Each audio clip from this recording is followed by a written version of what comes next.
Hi, minasan konnichiwa. Russell Sensei des. Most of the comment I receive is they are asking for the JFT basic exam, the schedule. Okay, so let's find out kung paano malaman ang schedule ng JFT basic. So para malaman natin ang schedule ng JFT basic, punta tayo sa site ng JFT. So type lang natin JFT basic. Then punta tayo dito sa site na to, JFT Basic Japan Foundation. You will see this interface. So this is about JFT. So and let's go for dito. Test, schedule, and reservation. So pag kinlik mo to, meron dalawang lalabas dyan. Test date, saka reservation. No? So click natin tong test dates. So pagkatapos niyan, meron lalabas dito, examination outside Japan. Meron dalawang option dito. It's either JFT Basic, which is yung Nihongo level natin, or other exam. Itong other exam, dito nyo po makikita yung prometric exam, no? Sa mga skills natin.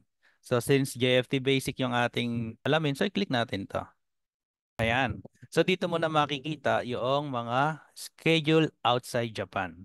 So we have a different countries and cities. So hanapin natin yung Philippines. Ayan.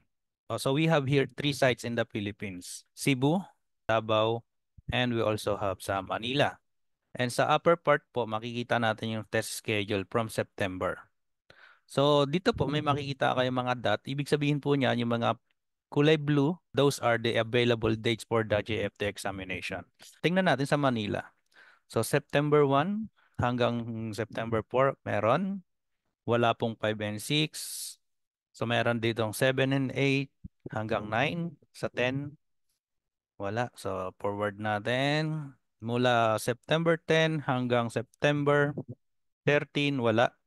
And meron na uli Saturday and Sunday, 14, 15.